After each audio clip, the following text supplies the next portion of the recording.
So again, thank you for joining us for the application clinic. The purpose of this application clinic is to help you understand the details of the application process. It can be quite daunting, especially if you haven't applied to graduate school before or just really busy and you're just like, I want to make sure that I have everything, wherever you're at in your journey. We are here to support you to ensure that you have an authentic and a competitive application. So I hope that in today's session, we will be able to kind of do an overview of what we're asking for in the application process, but also give you a chance and opportunity to ask questions. So the eligibility requirements in our program are very simple, actually. We require statistics or a college level math with a B plus or higher. The reason being is because statistics will be used widely in our program. It doesn't matter which concentration you select, and we don't expect everybody to come in as a biostatistician or anything like that, but we just want you to have basic frameworks and tools around statistical methods to use in any of the courses that we offer. So for example, in epidemiology and biostatistics, you may be working very closely with data and research methods. And in community health sciences, under the interdisciplinary concentration, you may be working with program planning, percentages, and whatnot. So we just want you to have enough groundwork built there. So then that way, when you get to those courses or perhaps even need tutoring, you will feel a little steady in that space. We also ask, this is actually a university requirement for students to have a minimum of a 3.0 GPA. And applicants that do not meet this GPA minimum, that's okay. We encourage you to come chat with me after this recording or at the time that you are planning out your application so we can figure out what strengths you have and the best way to address this and approach this requirement here. But we encourage all students that are considering an MPH to meet with me beforehand. The application checklist. So there are a few things here. And fortunately, most of it are just materials that you have to upload, but there are going to be a few things that really require you to, take some time and think about what you want to put in your essays, for example. So starting with that, we have two essays. One is a statement of purpose, and the other is a personal history statement.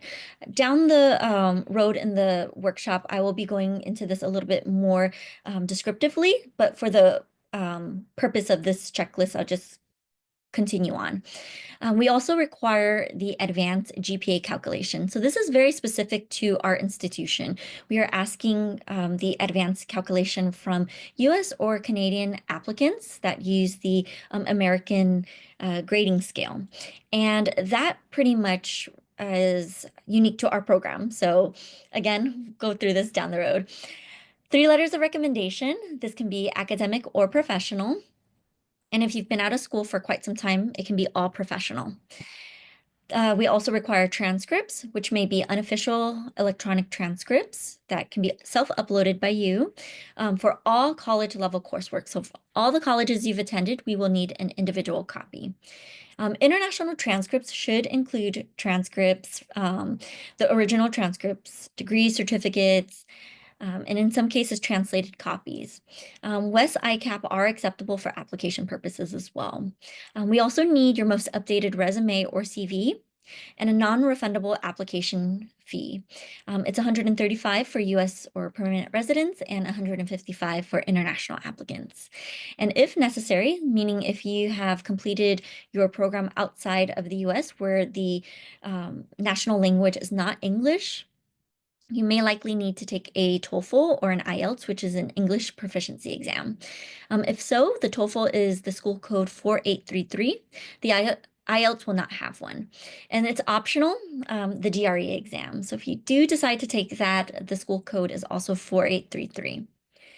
And for further information, you can check out our website. It's robust, it has very detailed information that you can find there. So the admissions timeline, we are accepting applications at the moment for spring 2026 until August 3rd. It closes at 8:59 Pacific time. So if you're on the West Coast, definitely keep in mind that it's Pacific time. This application portal that we use is an East Coast application portal. The decisions for this for your admissions notification will be offered around, or release, I should say. It should be released in late September, and the program will begin in January of 2026. So again, you'll apply by August 2025, 8:59 Pacific time. The decisions, if you've been admitted to the program or not, will be released in late September, at the very latest, early October, and then the program will begin in January 2026. So the fun part, starting an application, you'll want to use UC Berkeley's graduate application. That is the only application that we use. We do not use SOFAs. And to ensure that you're in the correct space, you'll go to the Admit Term Spring 2026 and select the program Public Health Online MPH. This is the only way you will have access to our application. So be sure to verify this because this will dictate all the information that comes after in your application. So biographical information is essentially asking you for common things such as your name, address, citizenship. And also, if you are submitting any test scores and you have used a different email address, please provide the email address that you use so that way we can locate it in our database. Otherwise, what happens is that it just sits and it never connects to your actual application. So you can say, Stephanie, I completed the GRE or the TOEFL. Why haven't you received it? And that might be the case there. So be sure to let us know. And so that way we can match it up if it doesn't populate. Now, the personal background is a section that covers ideally your residency, your visa status, alternate contacts, and someone you would like to have access to your application. So it will be pretty straightforward. I would say the application process, for the most part, will just be asking a lot of questions about you. This is really helpful for the university to understand our student applicants and our demographics, and also where we can support you as well. So you'll see a lot of questions that really pertain to that. You'll choose the appropriate residency or visa status. You'll also include information about, what city you were born in and so forth. And if you do not have any status, I would say it's best to select international with no visas as OT. So be sure to click OT. This doesn't have any impact on your application admissions. Please note that this is, again, just helpful for us, but not indicative of your decisions. Educational background. This is not the academic history, okay? So this is actually asking you more about any educational information that we need to know prior to admission. For example, disciplinary violation, if you've had any previous UC affiliation by completing any particular programs that are listed here, or if you've attended community college. So again, very straightforward about your background here. Now, this piece, very important. Economic background is a section that will give us more of a comprehensive picture of your social and economic situation. And this is also required for students that might be applying to our scholarships. So, for example, the Dean's Health Equity and Leadership Award would require you to complete the section here. And you want to do this to the best of your ability. The whole application is to the best of your ability, as truthfully and honestly as you can. Things can very well change at the time of when you've submitted your application up until we review it, right? And that's okay. You want to complete it as where you're standing at that time in the application process. The academic history, now this one is going to give us more insight on your college experience. So anything that would include undergraduate school, advanced degrees, advanced education, it all goes here. And you would include the institution of where you've attended college. And then you'll scroll just a little bit further, and then it will include an opportunity for you to upload your transcripts. They're a PDF or scanned pages. Please try to upload it upright, your transcripts. We want it to be legible for us. The only time we would reach out to you and ask for an official copy is if your institution only sends out official copies, and this might be the case for international applicants, or if the transcript is missing information or it happens to be illegible and we just cannot assess what the information is saying. So for the most part, it's completely okay for you to self-upload. And from here, you'll include the dates that you've attended, the level of study, and we need an individual copy from all institutions that you've attended. So this means study abroad, this means community colleges, study summer sessions, extension programs. It would all be here listed as an individual institution. The only time you would only need to upload one document is if it's a sister program. So for example, some community colleges have multiple locations. And if that's the case, usually it will inform us in the transcript. And if you're unsure, you can reach out to me and I can confirm for you. Now, the GPA, this here is going to ask you a few questions, and some things may not pertain to you and some will.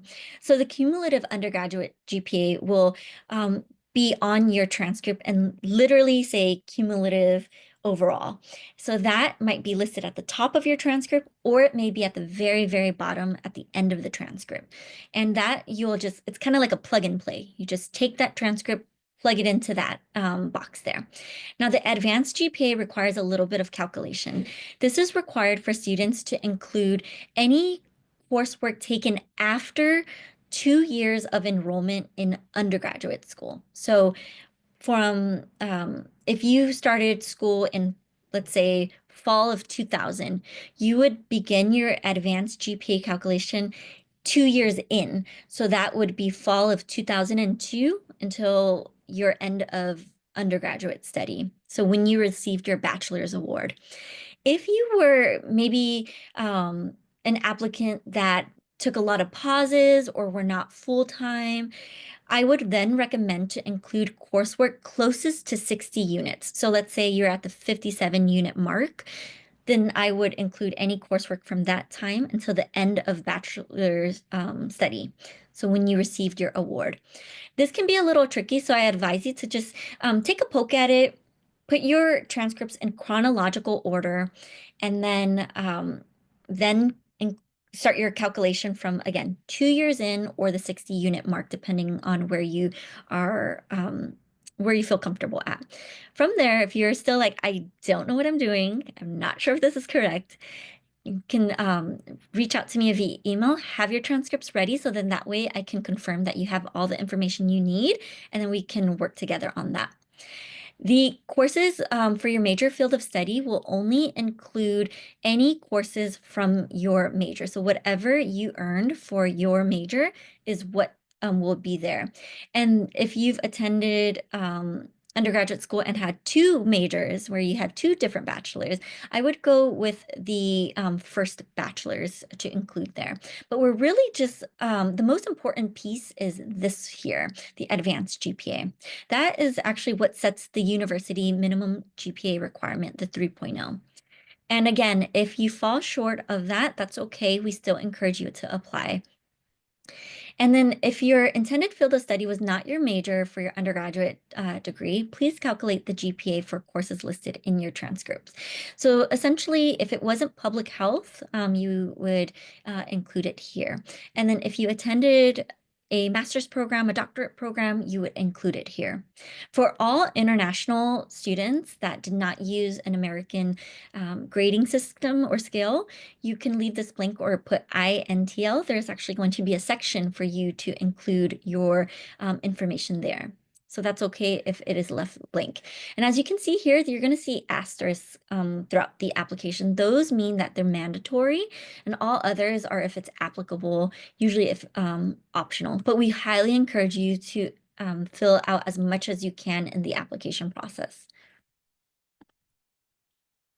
Now, languages. We are just asking if you can include any additional languages that you speak to indicate your competency. So that's all that we're asking for. Recommendations. Now, many of us, I'm sure, on the call have been out of school for quite some time and are not in contact with their professors. Completely okay, actually very common. So in this case, I would recommend that, well, let me just backtrack first. We do require a minimum of 3 letters of recommendation. Your application will have 5 slots, but we only need 3. And if we're asking for just 3, I recommend to only use 3. The only time I would then encourage you to use the other 2 slots, or if a recommender did not get their letter of recommendation in on time and you need to have a backup, or if you feel strong, like extremely strongly, that that 4th person, for example, would really help your application, right? That maybe you want them to emphasize something that the other references cannot. So those are the only time I would say to use any more than that. But 3 is the minimum. Now, I would also take the approach of asking them if they have time to write you a strong letter of recommendation. That way you can kind of get a sense of if they will be a right fit for you. You have full control of who is going to be, supporting you. So really be wise about who you're asking to support you. And we also recommend waiving your right to view recommendation. This is just a general best practice across applying to graduate programs. It really shows that you build trust in your references, and that's all. Now, if you've been out of school for some time, as I mentioned, it's completely acceptable and okay to use 3 references in the professional setting. Now, I would then encourage you to diversify it. Have folks that are in your current profession and maybe folks that you've worked with in a previous place of employment. This definitely helps us to see your growth and also to see your long-standing strengths that you have. And the way that this works is you will input their contact information. From there, they will receive an email invitation. It would come from Berkeley Graduate Admissions. If they do not see it, have them check their junk folder. If there's any issues, you can always contact us and we can work with them independently. You can also, from there, you can submit your application even before they submit their letter of recommendations. They have the same deadline as you do, so keep that in mind. Now, the letters of recommendation are due, as I mentioned, on August 3rd, but I would recommend that they submit it a little bit sooner than that deadline because they are just as busy as you are, and that can be really difficult to track them down when you have submitted your application, right? So I cannot stress how much I recommend to have them submit it first. Employment history is going to ask you information on your most current or relevant public health work experience in the section. This will be accompanied by your resume or CV. So this just kind of gives us a highlight.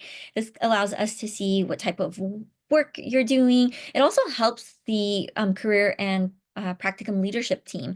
It allows us to see what jobs you are coming into the program with. So then that way, if we need to seek for other opportunities, we do not want to give you the same types of roles. We really want to help you navigate this and find new opportunities. So I would include your most current or your relevant, and or I should say relevant public health experience.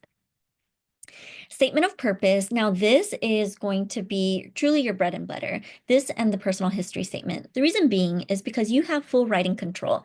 We don't have a formal interview process where we get to meet you. This here will tell us a lot more about you. So we want to know, in a statement of purpose, in 1,000 words or less, why you've chosen this particular field, this program, and you're helping us gain more insight to understanding your goals and what you really want out of this MPH, right? Like, what do you need an MPH for, and how will this help fulfill those goals and gaps that you have? So let us know what interests you have. Let us know if there's anything that really stands out to you about this particular online MPH program, and that can be the flexibility, that can be the opportunity to meet people from different, states and countries. And this can allow you to really take your skills to the next level. Wherever your journey is at, this is the opportunity for you to explain your case to us. And I think that this is the best space for us to get to know you because you have so many lived experiences that you may share with us in your personal history statement. But this gives us an opportunity to learn about your current goals and what your future goals lies ahead. And it helps us see if we even have the right resources, are we the even right fit for you? So take your time with this and really go to town with your writing.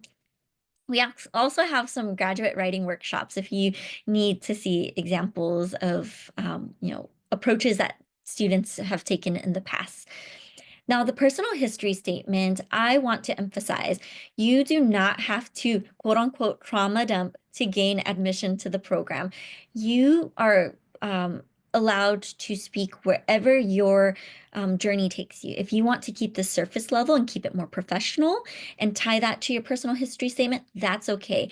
If you want to include any personal experiences that you feel are relevant, that have shaped your key experiences that I say impact your personal or your professional journey, that's okay as well. We are meeting you where you're comfortable and where you're at. Do not feel that you have to say anything to just woo us because that's not what we're looking for. We're trying to understand you and really understand your way of thinking, right? Like your mission and values. How do you show up? What do you feel represents you best? And that ties back to our connection with our mission, vision, and values.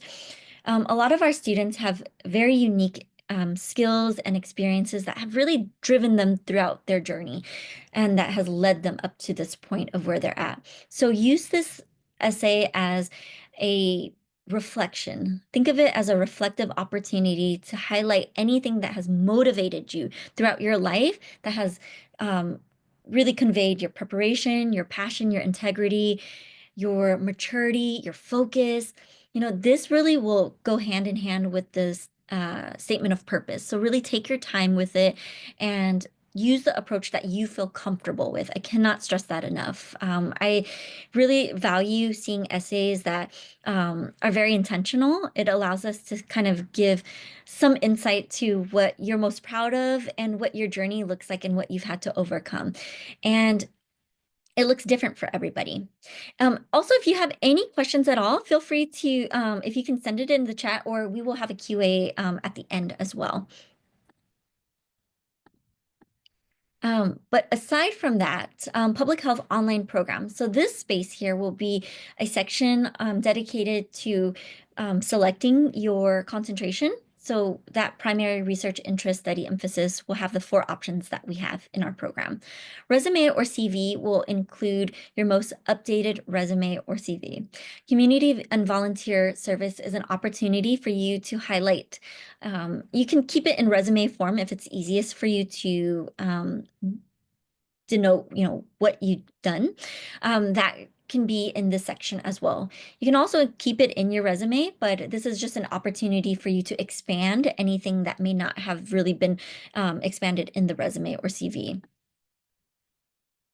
Now, moving forth, in light of not making the GRE required and keeping it optional, you have the opportunity to highlight any other quantitative skills that you have, anything that you feel is relevant to your quantitative prep work, your graduate prep work, and kind of treat this as a space for you to include anything that is in your application, but you want the opportunity to really put emphasis on. So if you've taken a quantitative research course and you're like, well, it's straightforward in the title, but I really want the committee to know what I did with this or how I approach this. This can include publications. You can put your abstract and give us a little bit more detail on what that looks like. This is just an opportunity for you to speak a little bit more freely about that. And I like to look at the relevant information as a catch-all. So you can include multiple documents, but give it a few minutes as the system needs to fully load. It's a very slow uploading process. And if you do it too quickly, it overrides the document that you just included. So give it some time or let it refresh before uploading multiple documents. But this is a great opportunity for you to also put an addendum. If you had something where you don't really feel like it lives anywhere else, this can be a good opportunity to use that space there. It's kind of like a catch-all. And then it will move further down to the personal information section. Again, asking you questions to help get to know you a little bit better. And I want to emphasize something that I hadn't included earlier, but our application takes a holistic approach. So we will look at your application in full, all the materials that you've included, and we will not, say you're not admitted into the program because you did not meet this GPO or GPA, for example. We will factor all of your experiences that you provide to us, all the information, all the context, and really look at it individually so we can really see your strengths. So the holistic approach is to support you, but also to help us get to understand your experiences and needs a little bit better. The scholarship, the fun part is going to include 2 scholarships that we are offering. And for spring students, there's the Dean's Health Equity and Leadership Award and the Rural Health Innovation Program. So if you would like to, you can apply for both, but you would only be considered for one. So let's say that you get selected for the Dean's Health Equity and Leadership Award, you will not be given the Rural Health Innovation Scholarship. If you apply and are considered for RHI, you would not be considered for the Dell Award. You only get issued one scholarship if selected. So the Dean's Health Equity and Leadership Award will have a text box, and we will also ask you to apply or complete the economic background a few pages back. The Rural Health Innovation Scholarship will have a link, and it will extend out to a separate document where you must include that and the general application for admission, okay? So there's 2 requirements. Rural Health Innovation Scholarship Program, that is a link and will have its own questionnaire. And from there, they will also ask you some verification forms and then the economic background for the Dean's Health Equity and Leadership Award. So as we approach the end of this, the application fee. So it, as I mentioned, is $135 for US or permanent residents and $155 for international applicants. Now, if you feel that you qualify for a fee waiver, one of the best ways to check if you do is go to the larger university graduate admissions page. I will be linking this out as well. So it's under the admissions fee waiver page. They will have different programs that participate in fee waiver eligibility, or you can fill out the FAFSA student aid report. Attach that to your application, and the Office of Graduate Admissions will review your application. Unfortunately, we don't determine this. We will work with them to, give you a status update, but we do not make any decisions around fee waivers. So The last bit that I wanted to share with you before I open up the Q&A is important dates. August 3rd is the deadline for scholarship responses for your general application. And we will also have an upcoming event next week, which is, or I think it's next July 29th. It's the UC Online Advanced GPA overview. So we'll just do an overview of how to calculate your GPA calculation. But I encourage you to either schedule a advising appointment with me or reach out to me via email.